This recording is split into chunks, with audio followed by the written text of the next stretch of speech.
Le monde fascinant de l'intelligence artificielle et ses implications philosophiques à travers une discussion entre Sophie Lanoé et le philosophe Lev Frankel. Ce qui est intéressant avec Frankel, c'est qu'il est un philosophe moderne très populaire sur TikTok et YouTube. Ah oui, Et il vient de sortir un livre qui vise à rendre la philosophie plus accessible. c'est super qu'il arrive à toucher un public plus large. Qu'est-ce qui ressort de leur discussion? Frankel soulève un paradoxe intéressant sur l'IA dès le début. On l'appelle artificielle, mais elle est fondamentalement une création humaine. Ah oui, je vois où il veut en venir. Elle est distincte de nous, mais reflète en même temps nos propres capacités et aspirations. Exactement, cela pose une question importante. Que révèle le développement de l'IA sur nous en tant qu'êtres humains? Est-ce une tentative de mieux nous comprendre ou de transcender nos limites? C'est comme si on se regardait dans un miroir. On y voit notre brillance, mais aussi nos faiblesses. Et c'est là que Frankel a introduit le concept d'intelligence ascendante versus descendante. Il explique comment la nature a atteint l'intelligence ascendante. L'intelligence issue de la matière non intelligente pensée à l'évolution de la vie sur Terre. On part d'organismes unicellulaires jusqu'à des êtres complexes comme nous. Précisément. Maintenant, comparer cela à l'intelligence descendante, ou des êtres intelligents comme nous crée l'IA, Frankel suggère que si la nature a réussi à atteindre une intelligence ascendante, il est encore plus probable que nous, avec notre intelligence déjà existante, puissions atteindre une intelligence supérieure grâce à l'IA. C'est une idée fascinante. On peut se demander quel est le véritable potentiel de l'IA. Mais il y a aussi la peur de l'inconnu. Tout à fait.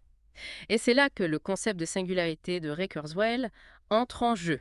Il prédit que l'IA dépassera l'intelligence humaine d'ici quelques décennies. La singularité, un terme assez chargé.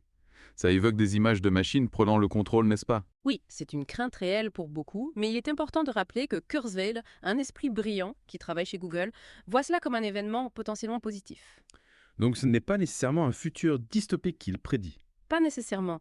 Il pense que cela pourrait être un point de fusion entre les humains et l'IA, menant à des progrès inimaginables, mais c'est certainement quelque chose à aborder avec prudence. Je comprends pourquoi ce sujet suscite autant de débats. Cela touche à nos peurs et à nos espoirs sur l'avenir de l'humanité. Mais revenons au présent. Qu'en est-il de l'IA dans le domaine de l'art? L'art généré par l'IA fait beaucoup parler de lui, bien que les capacités techniques soient impressionnantes. Frankel s'interroge sur la profondeur de l'expression. Il utilise des exemples de Kurt Cobain et de Jean-Michel Basquiat pour illustrer son propos. Ce sont des exemples forts. L'émotion brute de Cobain dans sa musique, le style unique de Basquiat qui reflète son vécu. Exactement. Frankel soutient que le grand art ne se limite pas à la technique.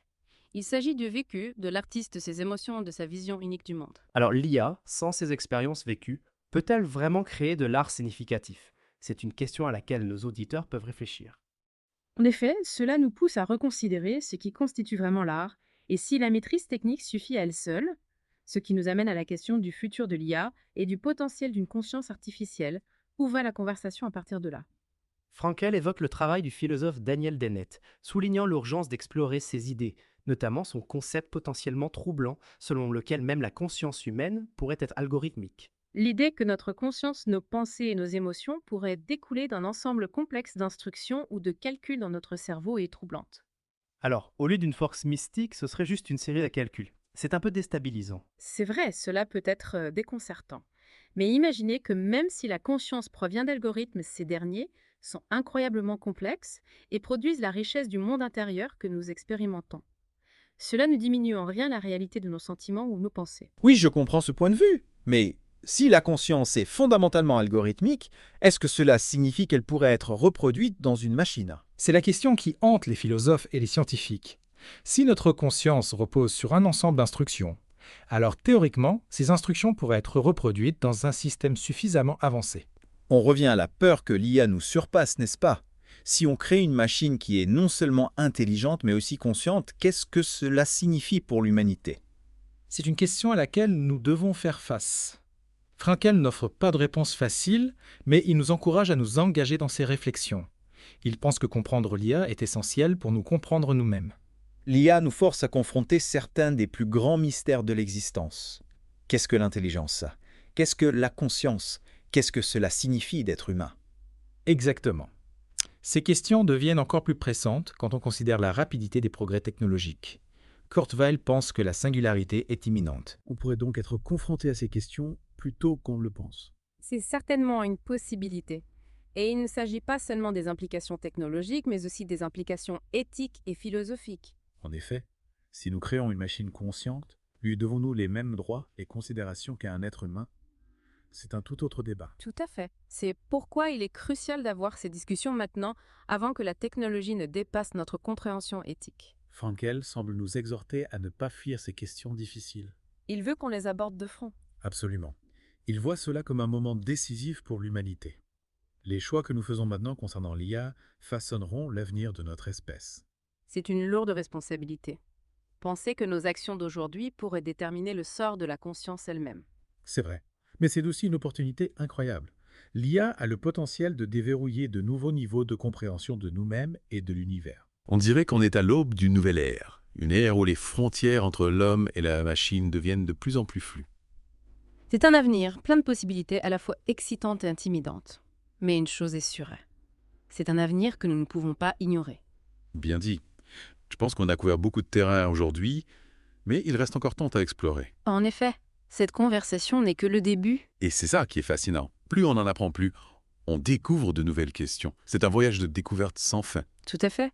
Et c'est un voyage que nous faisons tous ensemble. Avant de conclure cette plongée, j'aimerais encourager nos auditeurs à découvrir le travail de Lev Frankel et de Daniel Dennett. Leurs idées offrent des perspectives précieuses sur ce paysage en évolution rapide de l'IA et de la conscience. Je suis entièrement d'accord. Leurs travaux sont à la fois stimulants et éclairants. On arrive bientôt à la fin de notre épisode, mais avant de partir, j'ai une dernière réflexion à proposer à nos auditeurs. Si un jour nous créons une machine consciente, aura-t-elle les mêmes droits et les mêmes considérations morales qu'un être humain? C'est une question qui mérite vraiment réflexion. C'est une question qui nous pousse à redéfinir ce que signifie être humain et quelles sont nos responsabilités envers nos créations. C'est une question qui n'a pas de réponse facile et qui suscitera probablement des débats pendant des générations. Je crois que cette plongée a vraiment mis en lumière le fait que l'IA n'est pas seulement une question technologique, mais aussi une question philosophique. Elle nous oblige à affronter certaines des plus grandes questions sur notre propre existence. C'est vrai. L'IA est comme un miroir qui nous renvoie à nos propres complexités, nos peurs et notre potentiel.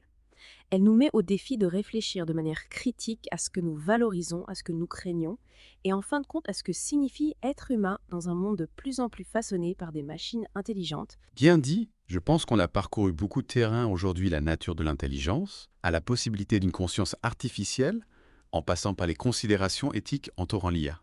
Nous n'avons fait qu'effleurer la surface en réalité. Cette conversation n'est que le début d'une exploration beaucoup plus vaste. Et c'est ce qui la rend si passionnante. Il y a tellement plus à découvrir, à apprendre à débattre. Absolument. Et j'encourage tous ceux qui nous écoutent à continuer d'explorer ces sujets. Lisez les travaux de philosophes comme Lev Frankel et Daniel Dennett, engagez des conversations, remettez en question les idées reçues et continuez à poser ces grandes questions. Car l'avenir de l'IA, et peut-être même l'avenir de la conscience elle-même, dépend de la façon dont nous choisirons d'y répondre. C'est une pensée puissante pour conclure. L'avenir est entre nos mains et c'est à nous de le façonner de manière responsable et réfléchie. Merci de nous avoir rejoints pour cette plongée profonde dans les implications philosophiques de l'IA. Ce fut un voyage fascinant et nous espérons qu'il a suscité chez vous aussi des questions stimulantes. D'ici la prochaine fois, continuez à explorer, à questionner et à plonger en profondeur. C'est vrai. Cela peut être déconcertant, mais imaginez que même si la conscience provient d'algorithmes et ces derniers sont incroyablement complexes et produisent la richesse du monde intérieur que nous expérimentons. Cela ne diminue en rien la réalité de nos sentiments ou de nos pensées. Oui, je comprends ce point de vue. Mais si la conscience est fondamentalement algorithmique, est-ce que cela signifie qu'elle pourrait être reproduite dans une machine? C'est la question qui hante les philosophes et les scientifiques.